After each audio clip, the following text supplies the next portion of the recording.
Hello everyone. सो आज हम करने वाले हैं बिजनेस ऑर्गेनाइजेशन एंड एथिक्स के कुछ important question BBA first semester के। ठीक है, सो स्टार्ट करते हैं फर्स्ट क्वेश्चन से। सो पहला क्वेश्चन है बिजनेस एथिक्स। बिजनेस एथिक्स का क्या कॉन्सेप्ट है और होता क्या है?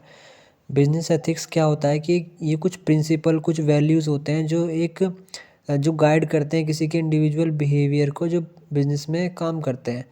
ठीक है, इससे क्या होता है कि बिजनेस के अंदर इंटीग्रिटी, फेयरनेस, रिस्पेक्ट बनी रहती है एक दूसरे के लिए। ठीक है, ये कुछ प्रिंसिपल और वैल्यूज़ होती हैं जो एक ऑर्गेनाइजेशन फॉलो करती है और अपनी ऑर्गेनाइजेशन में सब फॉलो करते हैं। ठीक है, जैसे कि ट्रांसपेरेंसी करना, अकाउंटेबिलिटी करना, ये होता है बिजनेस एथिक्स। उसके बाद आता है सोशल रिस्पॉन्सिबिलिटी ऑफ बिजनेस। देखो, होता क्या है ना कि जो बिजनेस होता है ना वो हमारे इन्वायरमेंट से चीज़ें लेता है, रॉ मटेरियल यूज़ करता है। ठीक है, और हार्म भी होता है एक तरीके से इन्वायरमेंट बिजनेस की वजह से।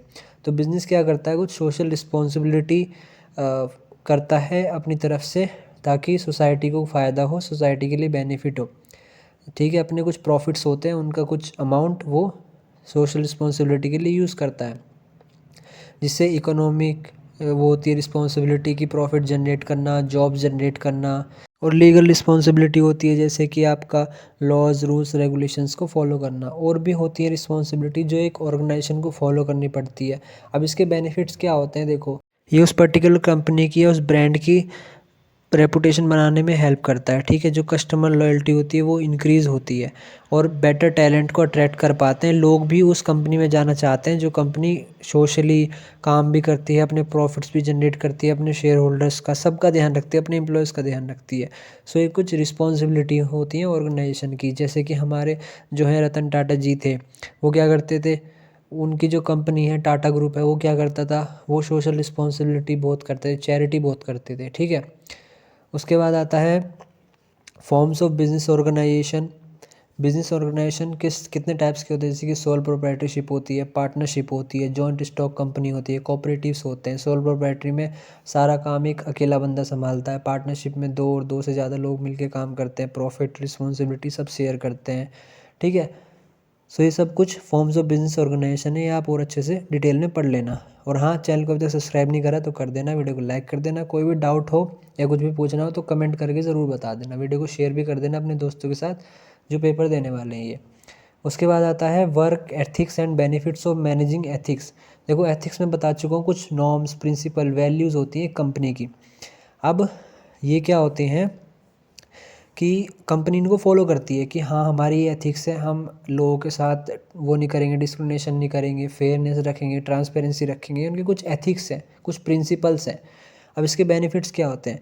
एम्प्लॉयज़ के साथ कंपनी का ट्रस्ट अच्छा होता है, एम्प्लॉय काम करना पसंद करते हैं, वहाँ जाना पसंद करेंगे, उस कंपनी में काम करना पसंद करेंगे।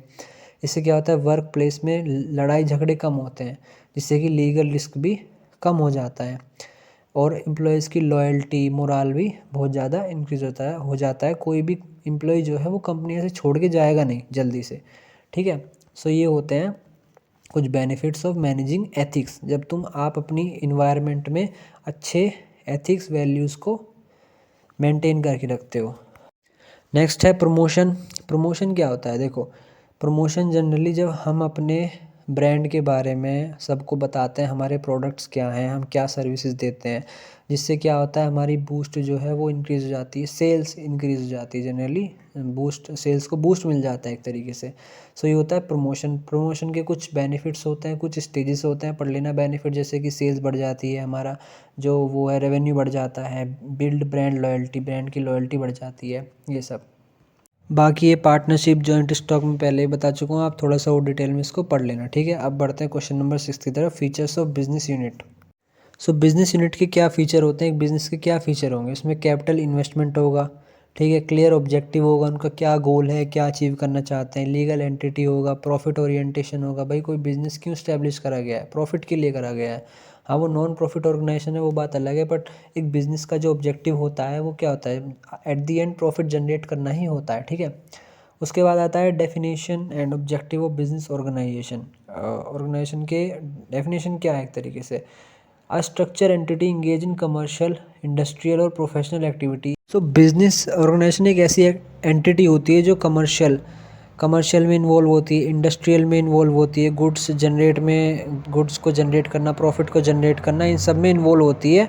उसको बोलते हैं बिजनेस ऑर्गेनाइजेशन। इसके क्या ऑब्जेक्टिव होते हैं? प्रॉफिट को मैक्सिमाइज करना, गुड्स सर्विसेज देना, innovation and growth, innovative ideas, innovative products लाना और ग्रोथ करवाना। और इकोनॉमी को भी बेनिफिट मिलता है जब एक ऑर्गेनाइजेशन अच्छे प्रॉफिट जनरेट करती है और अच्छा इन्वायरमेंट और एक तरीके से अच्छे से बिजनेस करती है, ठीक है।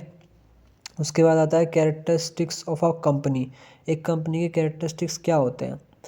बेसिकली अ कंपनीज आर्टिफिशियल पर्सन, ये बताया गया है कंपनी जो है एक आर्टिफिशियल लीगल पर्सन है जो लॉ ने बनाई है कि एक कंपनी जो है वो एक अलग एंटिटी है और उसके जो लोग हैं, डायरेक्टर हैं, काम करने वाले लोग हैं, वो अलग हैं, ठीक है। सेपरेट लीगल एंटिटी है ओनर से। उसके बाद इसकी एक कॉमन सील, एक ऑफिशियल सिग्नेचर होता है, कंपनी का एक खुद का लोगो, खुद का सिग्नेचर होता है, ठीक है। सो ये सब बताना है, कंपनी का आर्टिफिशियल पर्सन है ये सब।